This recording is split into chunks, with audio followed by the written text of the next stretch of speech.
안녕하세요. 저는 수도권에서 사는 30대 여성입니다. 항상 여기 사연을 듣기만 했는데 저도 사연을 보내려니 무슨 말부터 시작해야 할지 모르겠네요. 사실 얼마 전에 정말 끔찍한 사건을 하나 겪었거든요. 아직도 그때 생각하면 심장이 두근거리고 손이 떨리지만 이제는 그 일에서 벗어나고자 어렵게 컴퓨터에 앉아 사연을 보내려고 합니다. 비록 글이 횡설수설하더라도 넓은 마음으로 이해 부탁드려요. 먼저 본격적인 이야기를 하기에 앞서 우리 집 이야기를 해야 할 듯합니다. 저희 아빠는 제가 태어나기 전부터 할아버지의 사업을 물려받아 전자부품 제조회사를 운영했어요. 아빠는 회사를 키우는데 청춘을 바쳤고 그 결과 작년 기준 직원 수는 100명, 연매출은 150억 정도 나옵니다. 엄마는 아빠 회사의 사무실 업무를 담당하고 계세요. 저는 수도권의 4년제 대학교 영어영문학과를 졸업하고 처음에는 아빠 회사에서 일하려고 했지만 돌아다니기를 좋아하고 한 곳에 진득히 있지 못하는 성격이라 회사 생활은 너무 지루하고 재미없을 것 같았습니다. 무슨 일을 해볼까 고민하다가 어릴 때 꿈인 스튜어디스가 되어보고자 항공사에 지원했는데 서류는 항상 붙었지만 면접에서는 자꾸 떨어지더라고요. 1년 정도 도전하다가 계속 안 돼서 결국 포기하고 지금은 학원 영어 강사로 근무 중입니다. 그리고 사실 저에게는 가족이 하나 더 있는데 바로 1살 많은 오빠예요. 오빠와 저는 제가 7살까지는 같이 살았습니다. 하도 어린 시절이라 기억이 가물가물하지만 어릴 적 사진을 보면 저는 항상 오빠의 손을 잡고 다녔고 오빠는 저를 다정스럽게 쳐다보며 잘 놀아주었어요. 행복만이 가득할 것 같은 우리 집에 오빠가 학교에 입학한 해의 추석 명절날 비극이 닥쳤습니다. 수도권에 살던 우리는 우리 집과 가까운 친할머니 집에 있다가 전라도에 사시는 외할머니 집에 가기 위해 고속버스 터미널에 갔어요. 원래 명절 때마다 터미널에는 사람이 붐볐지만 그 해는 유난히 사람이 많아 아빠는 오빠를, 엄마는 내 손을 꼭 붙잡고 이동하다가 사람들에게 휩쓸려 오빠가 아빠의 손을 놓쳐버렸습니다. 아빠가 바로 오빠의 이름을 불렀지만 오빠는 증발한 것처럼 사라져버렸어요. 그 뒤로 한동안 저는 친할머니 집에 있고 부모님은 오빠의 행방을 찾으러 몇 년 동안 전국 각지를 돌며 다녔지만 오빠의 머리카락조차 발견되지 않았습니다. 오빠가 실종되고 우리 집은 몇 년간 초상집이었어요. 웃음소리도 대화 소리조차도 없었고 그저 눈물과 한숨 소리로만 가득했습니다. 부모님이 저에게 화를 내거나 무섭게 하시지는 않았지만 부모님의 얼굴에는 그늘이 가득했었고 저는 그런 부모님께 투정이나 어리광 한 번 부리지 못하고 자랐어요. 그렇게 5년 정도가 지났습니다. 부모님은 여전히 슬픔에 잠겨 있었고 저는 왜인지 모르게 자주 배가 아프고 무엇보다 두통이 심했어요. 동네 내과 소아과에서는 큰 이상이 없다고 했지만 저는 많이 아프고 힘들어서 친구들과 놀지도 못했습니다. 그래서 대학병원까지 가서 검사한 결과 우울증 진단이 나왔어요. 부모님은 그 결과를 듣고서는 아들도 잃고 딸까지 잃을 뻔했다면서 펑펑 우셨습니다. 그리고 그날 이후로는 부모님이 점차 달라지셨어요. 항상 무표정으로만 계시던 두 분이 제 앞에서는 항상 웃으셨고 매주 주말마다 놀이공원, 상황이 안 되면 집 앞 공원이라도 나가서 함께 시간을 보냈습니다.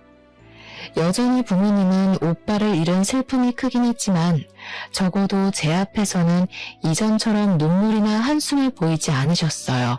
이런 부모님의 노력 끝에 저는 우울증을 극복하고 다시 밝게 살 수가 있었습니다. 물론 아직도 제 마음에는 오빠를 잃은 아픔이 있기는 했지만요.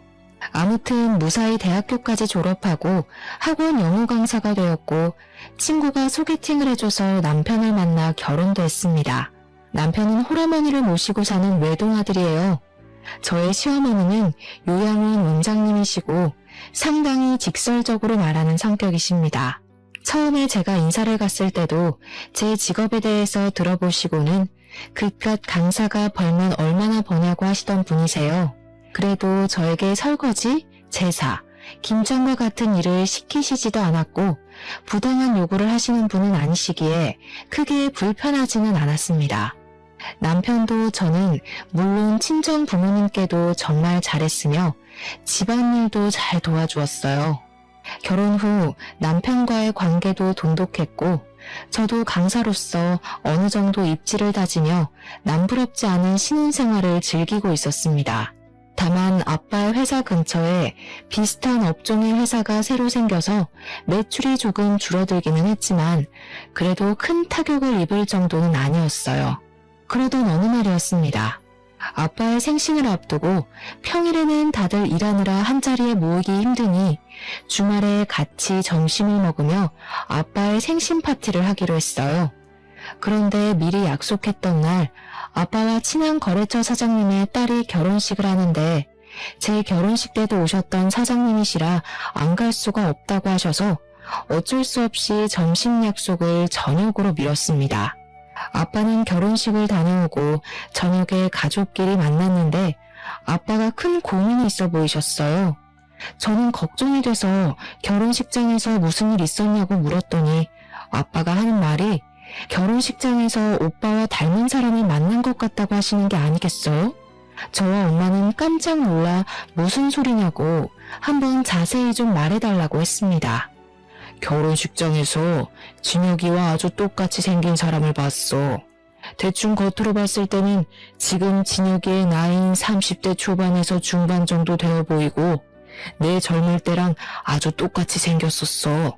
오늘 나와 같이 간 회사 사장님이 그 젊은 친구가 나랑 너무 닮아서 그런데 혹시 아는 사이냐고 물어볼 정도였다니까. 그럼 한번 가서 나이와 이름을 물어보지 그러셨어요. 나도 그러고 싶었지. 그런데 예식장에는 사람이 너무 많아서 정신이 하나도 없더라고. 그래서 필요 현장에서 찾아봤는데 그냥 갔는지 안 보였어. 나중에 거래처 사장한테 아는 사람이냐고 한번 물어봐야겠어. 아이고, 내 정신 좀 보게. 오늘 내 생일 축하해주려고 왔는데 김서방 앞에서 이런 이야기나 하고 말이야. 내가 미안하네. 아닙니다, 장인어른.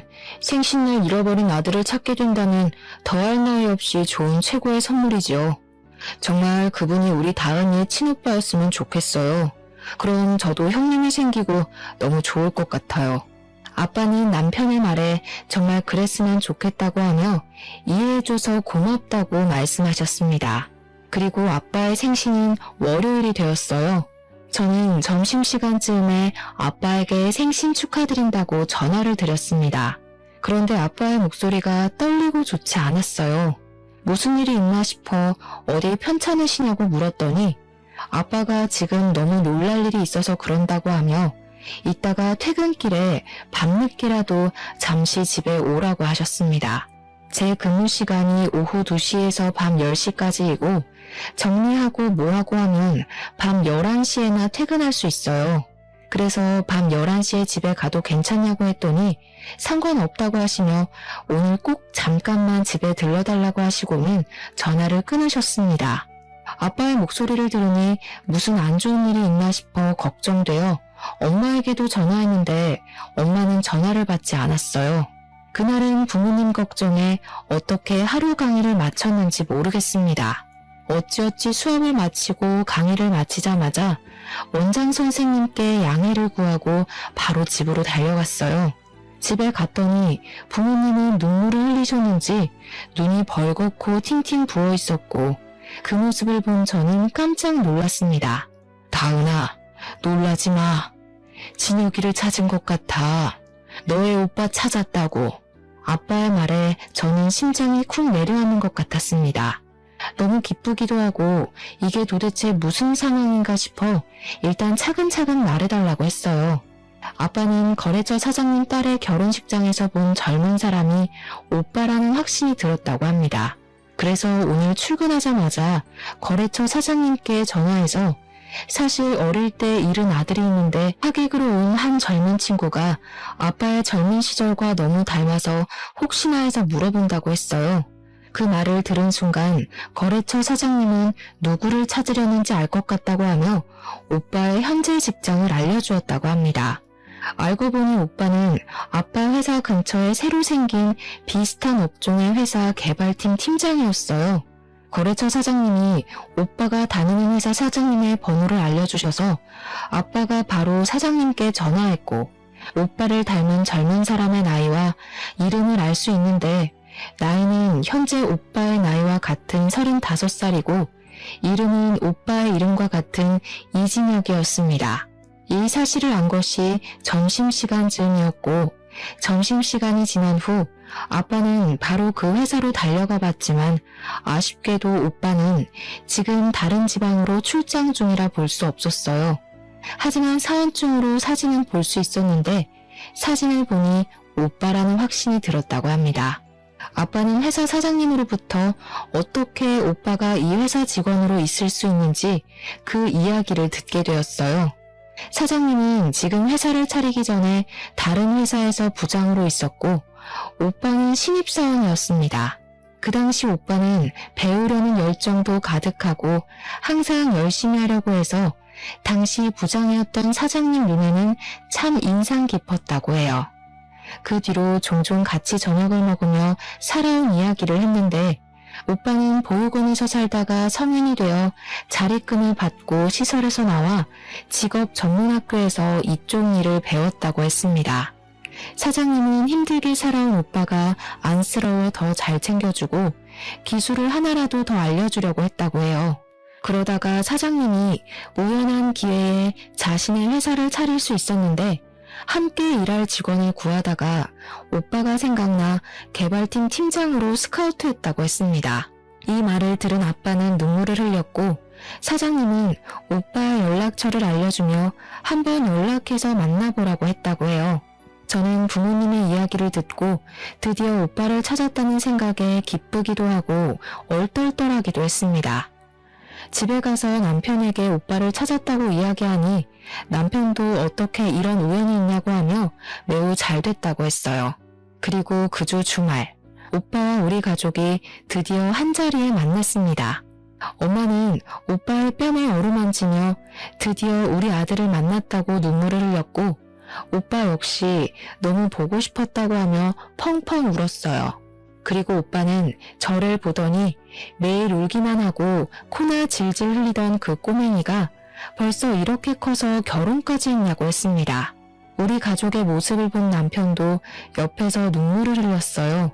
오빠는 지금 우리 집과 그다지 멀지 않은 곳에서 살고 있었기에 우리는 앞으로도 종종 모이기로 약속했습니다. 남편 역시 오빠에게 매형이 생겨서 너무 기쁘다고 하며 앞으로 자주 만나 함께 술도 마시자고 했어요. 그 뒤로 남편은 오빠와 종종 둘이서만 만나 함께 저녁도 먹고 술도 마셨습니다. 그러다가 술을 너무 과하게 마시면 남편은 저한테 혼난다며 오빠 집으로 가서 잠도 자곤 했어요. 그럴 때마다 저는 술 먹고 집에 안 들어오는 남편을 향해 바가지를 긁었지만 오빠는 매제 아침에 해장까지 시켜서 잘 보낼 테니 남편 너무 혼내지 말라고 했습니다. 저와는 달리 부모님은 오빠와 남편이 형제처럼 잘 지내는 것 같아 너무 보기 좋다고 흐뭇해하셨어요. 그렇게 2년 정도가 지났습니다. 아빠는 이제 연세가 있으셔서 회사 운영하는 데 많이 힘들어하셨어요.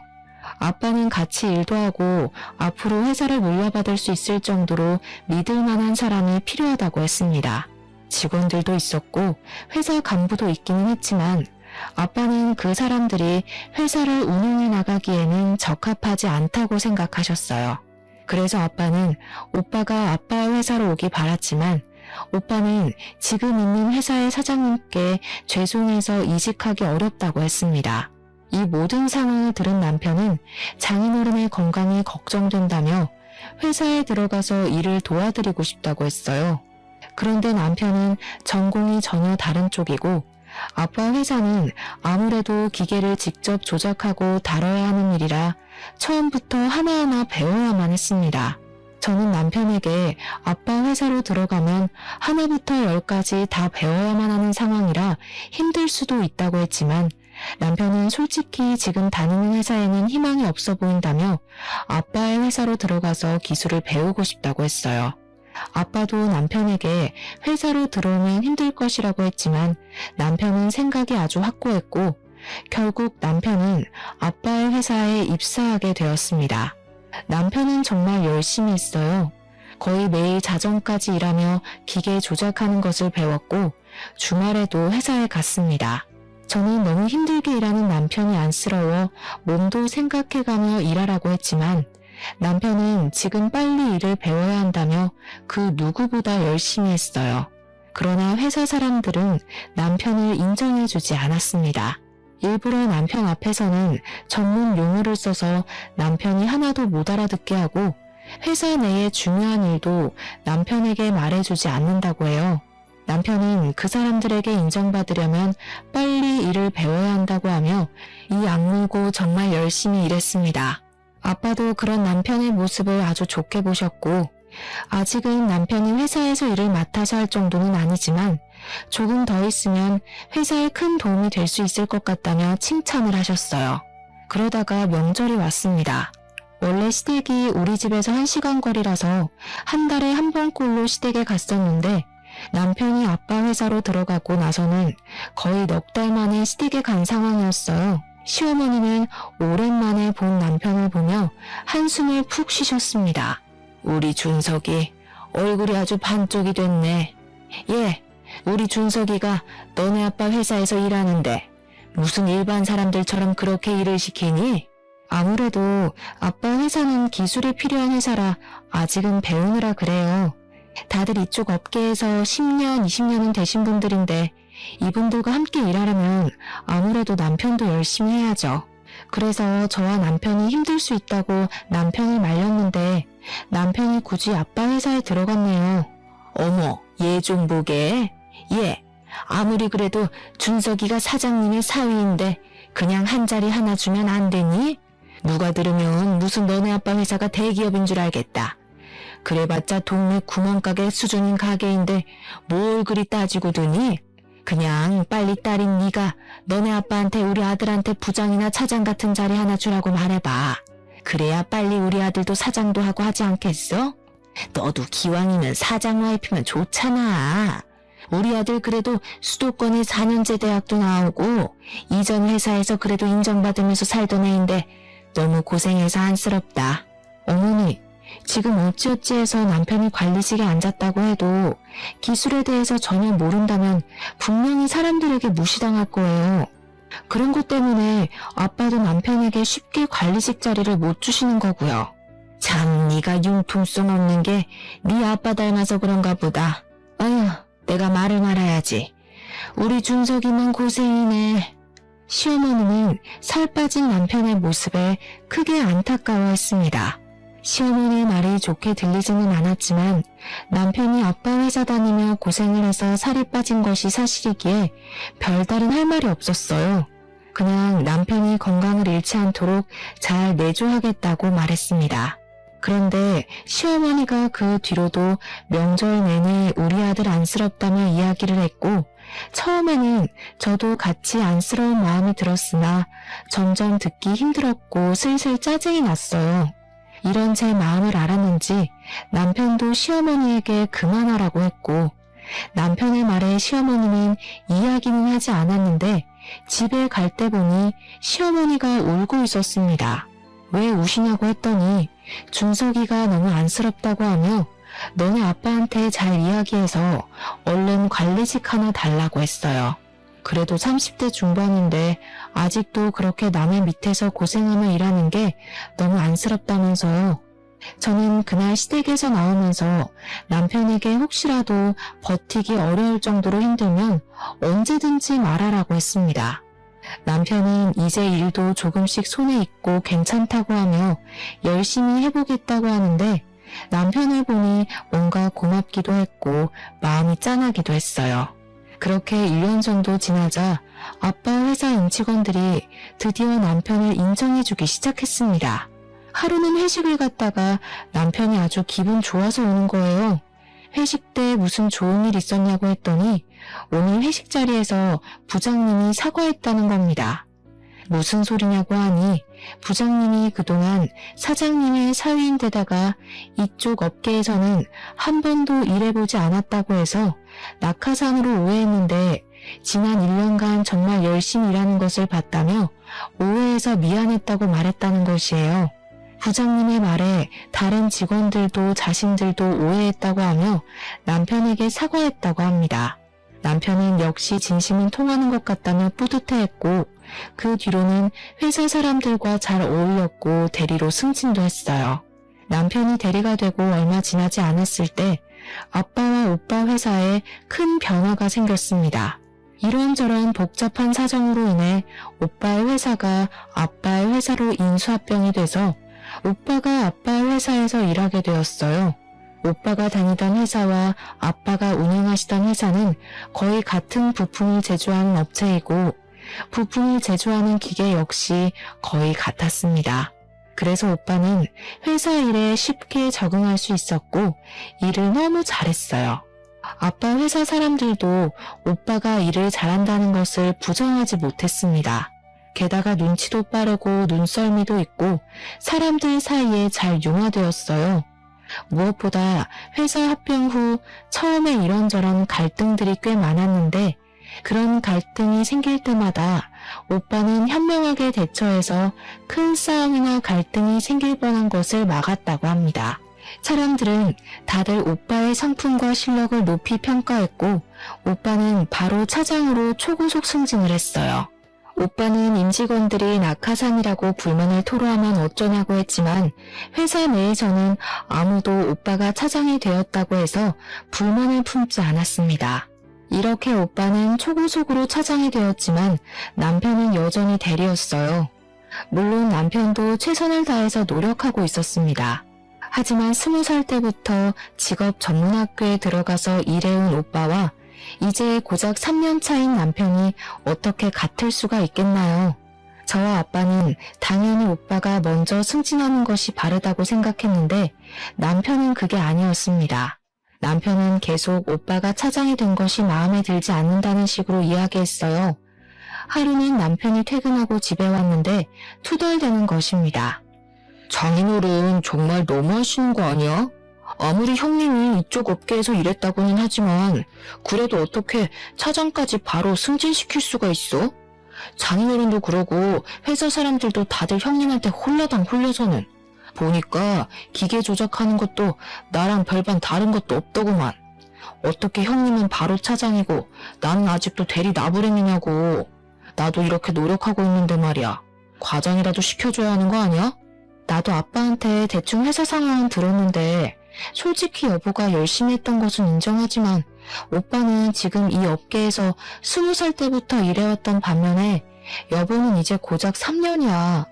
이런 상황에서 여보가 오빠보다 더 인정받기를 원한다는 것은 욕심 아닐까? 그리고 오빠가 차장이 된 것에 대해 불만을 가지는 직원도 아무도 없다면서 왜 여보만 그렇게 불만이야?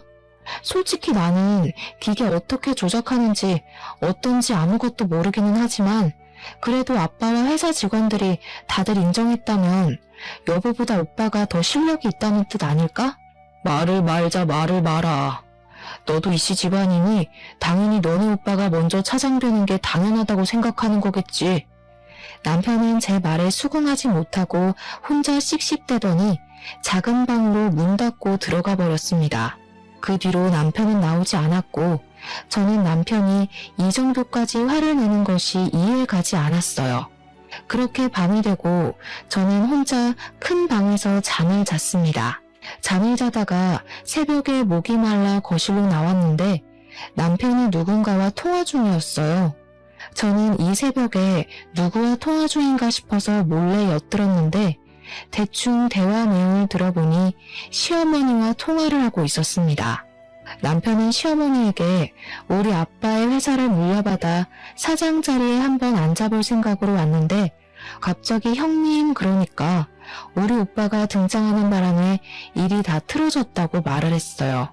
그러면서 우리 오빠가 나타나지만 않았어도 자신이 승승장구해서 사장까지 됐을 텐데 이렇게 찬밥 신세가 된 것이 억울하다며 오빠가 콱 죽었으면 좋겠다고까지 말했습니다. 시어머니는 남편의 말에 화가 잔뜩 난 듯했고 우리 아빠에 대해 좋지 않은 이야기까지 하는 듯했어요. 이 이야기를 들은 저는 너무 충격이었습니다. 남편이 갑자기 아빠의 회사에서 일한다길래 저는 정말 아빠를 돕고 싶어서인 줄로만 알았는데 사장 자리까지 생각한 줄은 몰랐어요. 게다가 오빠 때문에 자신이 사장을 못할 것 같은 상황이 되자 오빠가 죽었으면 좋겠다고까지 말하는 것이 충격이다 못해 섬뜩했습니다.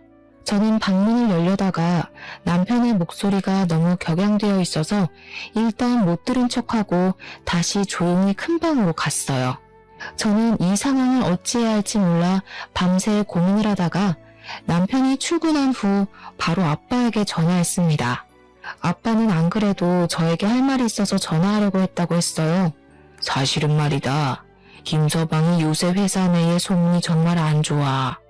자신이 사장님의 사위라서 회사를 물려받을 것이라고 하며 회사 사람들에게 갑질하고 회사 사람들을 무시하고 다닌다더구나.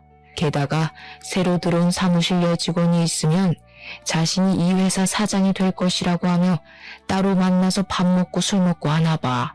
요새 김서방 집에는 일찍 들어오니? 아니요, 거의 매일 일해야 하느라고 늦게까지 일했어요. 여전히 밤 11시나 돼야 집에 와요. 근데 매일 회사 사람들과 밥을 먹으면서 반주한다고는 했어요.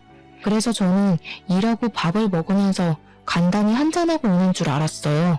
야근은 무슨, 매일 칼퇴근하고 있어. 아마 사무실 여직원이랑 같이 밥 먹는 것 같아. 어찌됐건 나는 김서방에게 회사 경영을 절대 맡기지 않을 것이고 회사 관리직으로 앉힐 생각도 없어. 아무리 가족이라고 해도 가족과 회사는 엄연히 다른 거야. 네가 서운해하지 않았으면 좋겠구나. 사실 저도 아빠에게 드릴 말씀이 있어요. 어제 남편이 시어머니와 통화하면서 남편이 아빠 회사를 물려받아 사장이 되고 싶었는데 갑자기 오빠가 나타나는 바람에 일이 다 그르쳤다고 했어요. 심지어 오빠가 죽었으면 좋겠다고까지 하더라고요. 그래서 저도 아빠에게 이 사실을 알리려고 전화했어요. 아빠도 내 말에 적잖이 충격을 받으셨고 저 역시 남편과 앞으로 어떻게 해야 하나 고민을 했습니다. 그 뒤로 저와 남편은 한 집에서 살지만 남남처럼 지냈어요. 남편은 매일 밤 1시에서 2시 정도에 들어와서 아침 6시에 나갔습니다. 남편과 대화를 해보려고 해도 집에 오면 바로 작은 방에 문을 닫고 들어가 버리고 저랑은 눈도 마주치지 않으려고 해서 대화조차 할 수가 없었어요. 그러다가 주말이 되었습니다. 아침 10시쯤에 일어났는데 남편은 일찍부터 어디론가 나가서 보이지 않았어요. 남편이 한 번씩 주말에 운동하러 나갔다가 오후 늦게 집에 들어왔었기에 당연히 남편이 운동하러 갔을 것으로 생각했습니다. 저 혼자 간단히 밥을 먹으려고 준비하고 있을 때 엄마에게 전화가 왔어요. 겉절이랑 남편이 좋아하던 갈비찜도 하고 밑반찬 몇 개 했다고 하시며 아빠와 함께 집에 잠깐 들려도 되겠냐고 하셨습니다. 저는 지금 남편 없으니 집에 오시라고 했어요. 잠시 후 엄마와 아빠가 갈비찜에 겉절이에 밑반찬을 한가득 들고 오셨습니다. 부모님은 집에 오시자마자 냉장고 앞으로 가셔서는 냉장고에 반찬들을 하나하나 넣어주셨어요. 그러고 있는데 밖에서 비밀번호 누르는 소리가 들렸습니다. 저는 당연히 남편인 줄 알고 현관으로 갔는데 남편과 시어머니가 함께 서 있었어요. 시어머니는 저를 보자마자 뺨을 때렸습니다. 내가 저번 명절 때 분명히 말했지? 너네 아빠한테 말해서 얼른 관리직이라도 한 자리 달라고 말이야. 아니 지금 너네 아빠 회사에 다닌 지 몇 년이 됐는데 아직도 대리 나부랭이가 뭐니? 너네 오빠가 뭔가 하는 사람은 들어온 지 한 달 만에 차장 달았던데. 솔직히 너네 아빠 너무한 거 아니냐? 아빠도 다 생각이 있으셔서 그렇게 하시는 거죠. 아무리 그래도 그렇지 이렇게 막무가내로 오셔서 갑자기 제 뺨을 때리시는 건 너무하신 거 아니에요? 뭐가 너무해? 나 지금 너 머리채도 잡고 싶은 거 간신히 참고 있다. 아니 도대체 그깟 구멍가게에서 왜 그리 관리직 자리를 안 줘? 지금 당장도 우리 아들 사장 자리에 앉혀놓으면 잘할 텐데 왜 우리 아들을 못 믿고 그렇게 노예처럼 부려먹냐고. 그리고 네 오빠라는 사람은 솔직히 몇십 년 만에 만났으면 남남 아니야? 네 오빠라는 사람한테는 한 달 만에 차장 자리 주고 3년 가까이 일한 우리 아들은 아직도 대리이고 이게 말이 된다고 생각해? 손을 놓쳐서 사라졌으면 평생 죽은 듯이 살았어야지. 왜 갑자기 나타나서는 우리 아들 앞길을 방해하고 난리야? 에이, 그냥 보육원에서 죽어버리지. 시어머니는 우리 아들이 아직도 대리인 게 말이 되냐며 이거는 명백한 차별이라고 소리를 고래고래 질렀습니다. 부엌에서 음식을 정리하고 있던 부모님은 시끄러운 소리에 현관으로 오셨고 시어머니의 말에 화가 많이 나 보이셨어요. 사돈, 지금 이게 무슨 말씀입니까? 터진 입이라고 그딴 말 짓거려도 되는 겁니까?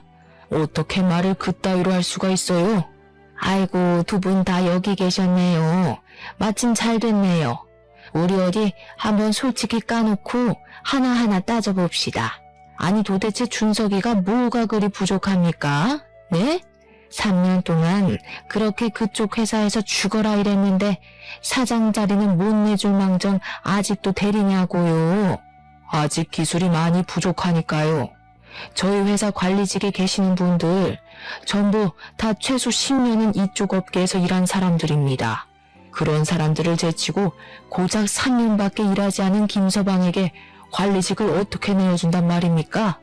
그게 말이나 돼요? 그럼 그쪽 아들은요? 아니, 잃어버리면 남남이지 왜 갑자기 나타나서는 우리 아들보다 더 높은 차장이 된답니까? 이게 바로 낙하산이지 뭐예요? 우리 아들은 20살부터 이미 이쪽 업계에서 일해왔어요. 우리 회사에서 일하지는 않았지만 이미 동종업계에서 인정받고 있었다고요. 그래서 회사 사람들의 인정을 받고 차장 자리까지 갈 수 있었던 거예요. 그리고 저도 다은이도 당신 아들이 우리 회사에서 일하길 바란 적 없습니다. 김서방이 우리 회사에서 일한다고 했을 때 둘 다 말렸어요. 그래도 굳이 우리 회사에 들어와서 일하겠다고 고집 부린 건 김서방입니다. 저는 한 번도 김서방에게 우리 회사 사장 자리 내준다는 말을 한 적 없고 조금만 잘하면 관리직 주겠다는 말도 한 적이 없습니다. 그런데 갑자기 오셔서 이런 식으로 화내고 우리 딸 뺨을 때리고 협박까지 하시는 건 정말 너무 어이없고 황당하네요. 아무리 그래도 사람이 염치가 있고 융통성이 있어야지. 아니 어떻게 자기 사위가 자기 회사에 들어왔는데 잘했다고 빨리 관리직은 못 내줄 망정. 어떻게 3년 동안 그렇게 노예처럼 부려먹을 수가 있어? 이렇게 앞뒤가 꽉 막혀서야. 듣자 하니까 너무하시네요. 그럼 뭐 낙하산이라고 소문내면서 아무것도 모르는 사람을 사원에서 차장으로 초고속 승진이라도 시켜야 한다는 말입니까? 우리 아들이 뭘 몰라요, 뭘? 우리 아들 그래도 수도권 4년제 대학 나온 인재야. 인재라고. 진짜 이 집구석은 말이 안 통하네. 준석아, 가자. 너 일단 집구석이랑 이제 영 끊고 이혼해. 너도 이제 이 집구석 싫지? 네. 저도 사위한테 사장 자리 하나 안 내주는 장인어른의 사위 노릇 할 생각 없네요. 엄마 말씀대로 우리 이혼하겠습니다. 잘 됐네. 나도 너의 새까만 속내 알고 어떻게 해야 하나 고민했었는데 우리 갈라서자. 이혼하자고. 이혼하자는 내 말에 남편은 시어머니를 모시고 집에서 나갔습니다. 저와 부모님은 한참 동안 우리는 말을 잇지 못하다가 어렵게 엄마가 진짜 이혼해도 괜찮겠냐고 물었어요. 저는 엄마에게 지금 아이도 없고 검은 속내가 가득한 사람인데 어떻게 같이 살겠냐고 했습니다. 부모님은 알겠다고 하시며 일단 내일은 주말이고 하니 부모님 집에서 같이 있자고 했어요. 저는 부모님이 챙겨주신 반찬들을 다시 챙기고 제 짐들을 챙겨서 친정으로 갔습니다. 친정에서 같이 저녁을 먹고 밤 11시쯤에 잠을 자려는데 엄마의 핸드폰이 울렸어요. 보니까 전화를 건 사람이 오빠였는데 엄마는 이내 표정이 아주 심각해지셨습니다. 왜 그러시냐고 물어보니 다세대 주택 1층인 오빠의 집에 불이 났다는 것이에요. 다행히 화재 당시 오빠는 잠깐 지인을 만나러 나간 상태여서 다치지는 않았고 다른 집에 사시는 분들도 바로 다 대피해서 인명피해는 없었습니다. 불은 이웃의 신고로 10분 만에 바로 꺼지기는 했지만 오빠가 살던 집 내부가 다 타버렸어요. 일단 오빠는 바로 부모님 집으로 왔고 저는 오빠에게 어쩌다 불이 난 것인지 물어보았습니다. 오빠의 말로는 지인을 만나고 집에 오는데 집 근처에서 남편을 본 것 같다고 했어요.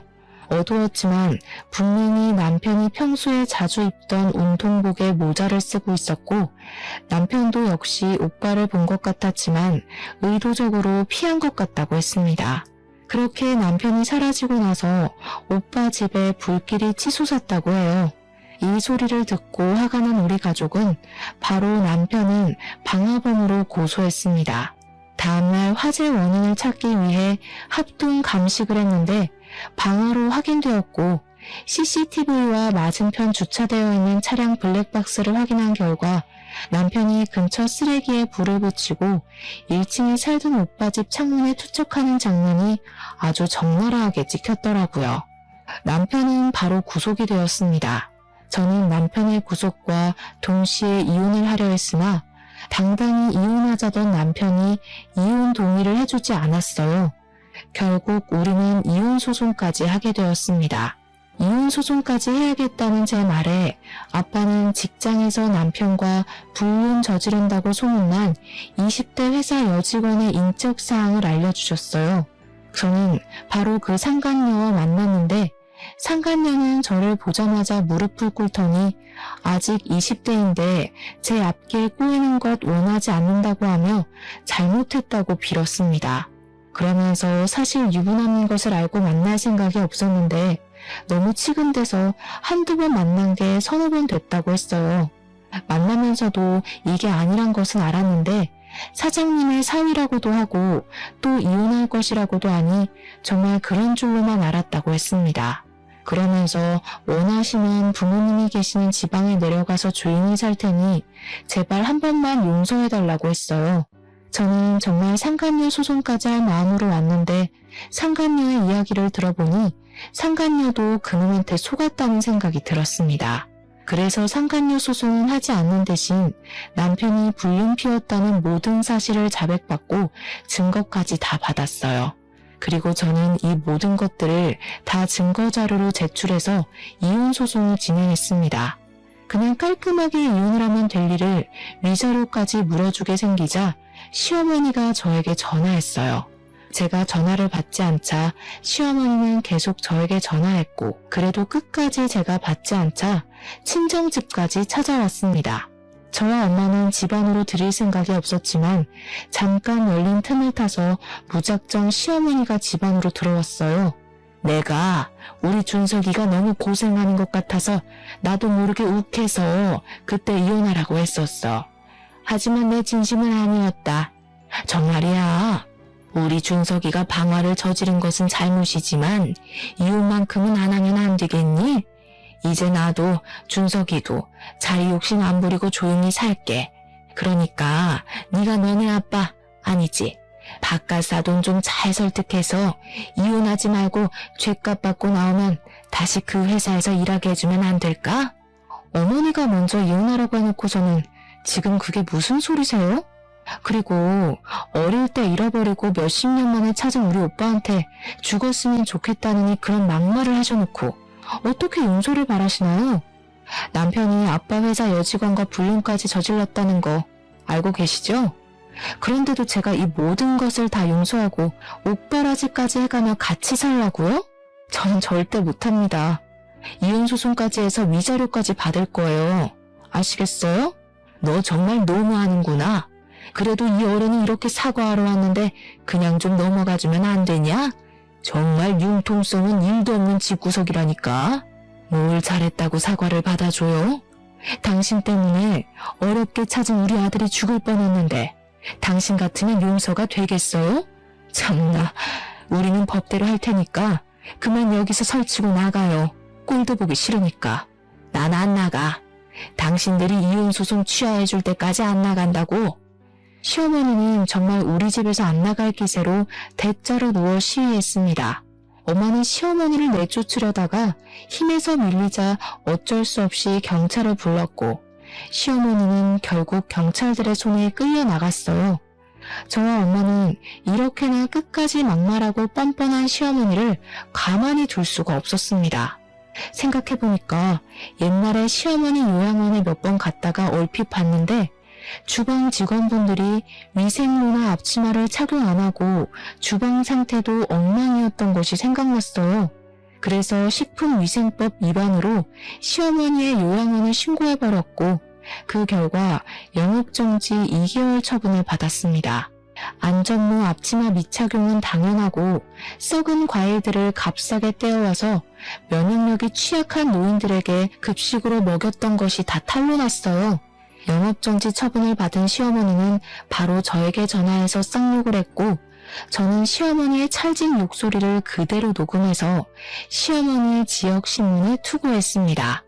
그러자 그곳에 부모님을 요양시킨 보호자들이 난리가 났고 요양원 직원들도 시어머니의 막말에 도저히 일을 못하겠다며 전부 퇴사해버렸어요. 그 결과 요즘 같은 고령화 시대에 보기 드물게 요양원이 폐원했답니다. 이러한 일이 있고 나서 적지 않은 시간이 흘렀어요. 저는 지금 친정 부모님과 함께 살며 친정 아빠 회사로 들어가 사무실 직원으로 일하고 있습니다. 오빠는 여전히 회사에서 인정받으며 열심히 일하고 있어요. 남편은 이혼 소송에서 패소해서 위자료를 지급해야 했고 방아죄로 징역 2년이 선고되었습니다. 그리고 요양원이 폐원되는 바람에 당장 돈벌이도 잃고 아들의 옷바라지까지 해야 할 처지가 된 시어머니는 살던 집도 팔아버리고 허름한 원룸 하나 구해서 겨우 살고 있다고 해요. 이렇게 자리 욕심에 눈이 멀었던 전 남편과 전 시어머니는 해서는 안 될 잘못을 저질러 지금 죗값을 톡톡히 받고 있습니다. 아직도 저와 부모님은 오빠의 집에 불이 난 그날을 생각하면 두 손이 벌벌 떨리고 심장이 쿵 내려앉아요. 그때 오빠가 밖에 있어서 다행이었지 만약에 집안에 있었다면 어렵게 찾은 오빠를 다시 영원히 못 볼 뻔한 것이잖아요.